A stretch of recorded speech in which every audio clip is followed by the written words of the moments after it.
What is going on, everybody? It is Dylan with Astrodfs, bringing you a brand new video. Unfortunately, DraftKings does not have a Saturday-only slate. They have a 4-game and a 2-game Sunday slate. So tomorrow I will go over the 2-game slate. I know it's kind of tied into this video, but just anyone that's interested in just the 2 games, check that video out tomorrow. We'll have that in the morning. But this is going over the 4-game slate and just some of my picks that I'm looking at. So Ben DiNucci, AJ McCarron, obviously, now looking at how things are with some injuries and stuff like that, I'm not loving Ben DiNucci here. I keep saying that offense, and you look at how Ben DiNucci, especially how he played against Vegas's defense, which is a more struggling defense. I do like San Antonio's defense a bit better than that. I think Seattle's offensive line has been pretty good. Ben DiNucci has looked really good passing. I just look at a lot of the turnovers they have, a lot of mistakes like that. And you can see San Antonio kind of taking this game. I really like Seattle to win this game, but as far as covering the spread, I kind of like San Antonio. I do think now looking at it, especially with how things have progressed, Seattle has one of the best receiving cores in the XFL. I did like Vegas quite a bit. They just have not lived up. Houston's got a really good one there as well. So I just can't, for the 10-8 that you pay, go with DiNucci. I like AJ McCarron against Arlington this week. Arlington dealing with a lot of injuries. They lost their best defensive back. They're missing their 2 linebackers. So a lot of injuries on the defensive side. Means a lot of miscommunication. This isn't the XFL where this is the best of the best. These guys are good, don't get me wrong. I don't think anyone's really that bad. Obviously, they're not at the skill level to be in the NFL, but I don't think overall they're that bad. But replacements, a lot of miscommunication, stuff like that. I like AJ McCarron at 10-7 here. I still like Brett Hundley here. 10,000 against DC, was banged up. Hasn't looked too bad through the injury reports and all that going throughout the week. Obviously, DC's secondary has been good, but we're looking at Brett Hundley's rushing upside that he gets. And you look at his week 2, week 3 games, 90 rushing yards, average of 45, so 4.5 points on the ground just there alone. But against a team like DC, he's going to have to play very good, especially on the road. I would pick McCarron over him. I think the only other names that I'm looking at as far as quarterback then is Brandon Silvers here at 97 against Orlando. Really like Brandon Silvers here, especially if Borgie's out.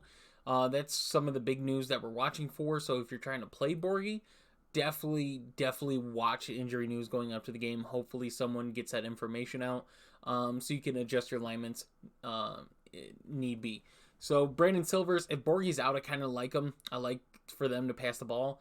And going against Orlando's defense is definitely a big plus. And that Jack Cohen at 8,200 against Seattle.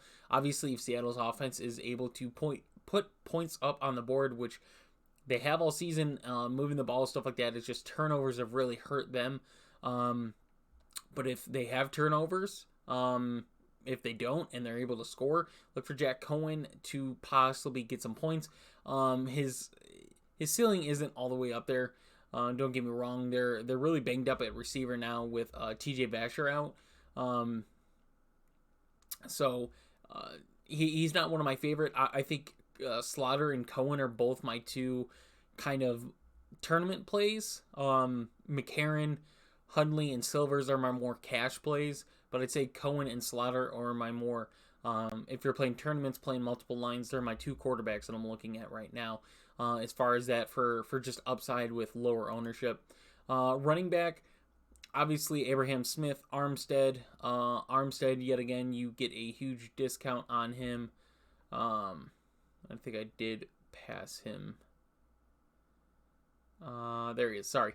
Armstead down here at 4,300, so a big pay down to him. I like both of them in this matchup. Obviously, Armstead with a couple of turnovers last week.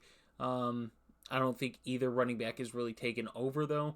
I like San Antonio's running backs in a bounce back. Kalen Ballage here, 8,100 in a good bounce back game.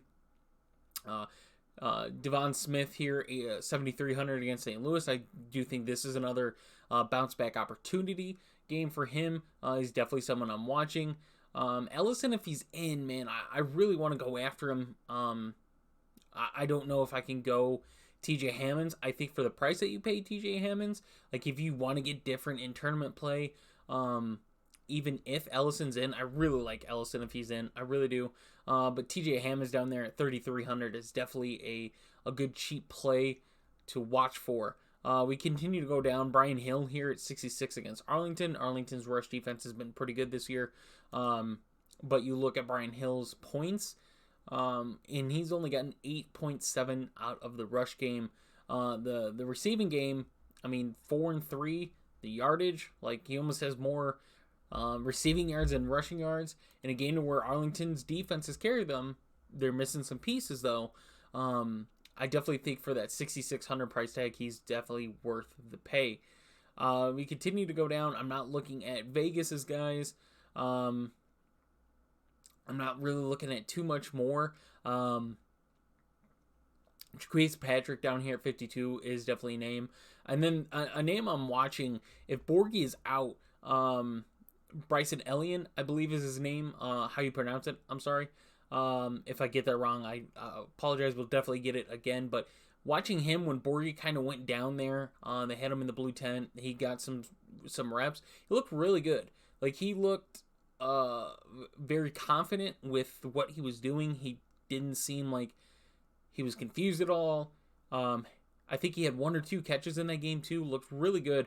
So if Borghi's out at 3,400, Bryson Elliott in the matchup against Orlando is definitely another good piece. You could be looking at 2 running backs at 33 and 3,400 with some really good opportunity this weekend with some injuries. So we're just watching that. Like that is the risky thing about the 4-game slate. Is Ellison and Borghi 2 really good running backs? If they're both out, you get a leverage play, but you don't know. It's very hard to get that information out with the XFL news. Then we go to the wide receiver side, and I mentioned Seattle's pass offense, and yes, Ja'Keir Pearson. I'm going Pearson over Gordon this week. I picked Gordon over Pearson last week, and it did pay off. I'm picking Pearson to retake his number 1 spot. Jeff Badette against DC. We saw that good connection. As you could see, 4 for 93 and a touchdown last week against Seattle. Obviously, DC's better. DC's defense is better, but still, I think it's overall Brett Hundley is finding Badette as his number 1 guy. And then on Houston's side, Dante Burnett and Jontre Kirkland. Kirkland is definitely my guy. I will continue to put him in lineups, especially against Orlando. That's a really good matchup. And then Hakeem Butler is another name that pops up at 8,300 as someone that I'm looking at this week as well. So Kirkland, Butler, Pearson, like I'm paying up at the wide receiver and I'm paying up for these names. Continue to throw it out. Sal Cannella at 7,800 against St. Louis. We know their defense has not been all that great. But man, I'm really excited to see St. Louis tomorrow. That home crowd, I think, is supposed to be one of the biggest non-college NFL football crowds we've seen. A spring game, I guess, is what you want to call it. But the crowd there is projected over 30,000 for St. Louis, so that's going to be crazy to see. On the Vegas side, their offensive coordinator is gone now, so maybe we start to see Allison, Bryant be used more like I thought you would use your NFL talent. But as of right now, they're not guys that I'm targeting. I'm not targeting Blake Jackson here. I'd rather target Pearson and Gordon and just pay up there. Darius Shepard, if you watched him last week, had some really good opportunities for St. Louis in the return game. And not to mention the receiving game as well. So 6,900 is definitely another name that I'm watching. We keep going down. Jalen Tolliver here for San Antonio against Seattle is a name with TJ Vasher being out. It's probable to play. If you've watched the injury news, it looks like he's going to play. And at 6,200, I will continue to pay for that as well. Austin Proehl at 6,000 against Arlington. Yes, I'm going back to Austin Proehl. He looked really good for St. Louis the first 2 weeks. Last week, Shepard just had a really good week, and they went with him. But Austin Proehl here at 6,000 is another name I would definitely take. Cody Latimer at 5,600. I'm going to continue to put Cody Latimer in my lineups until they price him accordingly. I know it's against Houston, and it's a bad matchup, and he probably won't hit the potential points that he could against almost any other defense in the league. But he just continues to get volume. And you've looked all 3 weeks, over 10 fantasy points in every game. Last week doesn't get the touchdown, still gets you 12.6 points against Arlington's defense, who Arlington is one of the better defenses in the league. I mentioned that. We go down as well. Andrew Jamil is a name. If you're just trying to get off of some of the bigger name players that I mentioned, he's definitely somebody. I know it's a rough matchup, same thing as Latimer, but I do like Andrew Jamil here. And then Lucky Jackson, the number one guy for DC at 4,700. He just appears to be the guy. He looked really good last week. Should have a good game against Vegas this week as well. Other than that, there's not a whole lot that I'm looking at as far as names. Sexton I like as a name, but not really too much going on down here that I would really target. Defensively, yes, even though I like St. Louis in this matchup, I can see this being a low-scoring game.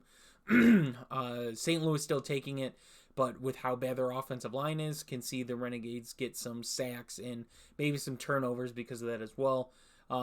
Houston against Orlando, I think, though, is one of the plays.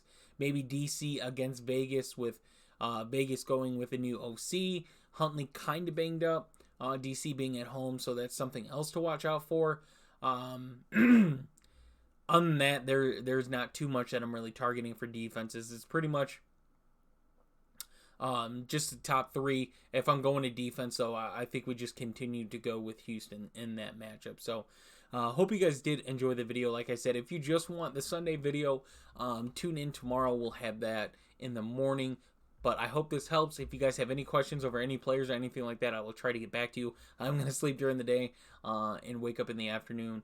So I could be prepared for that as well. So hope you guys did enjoy. I will see you in the next one.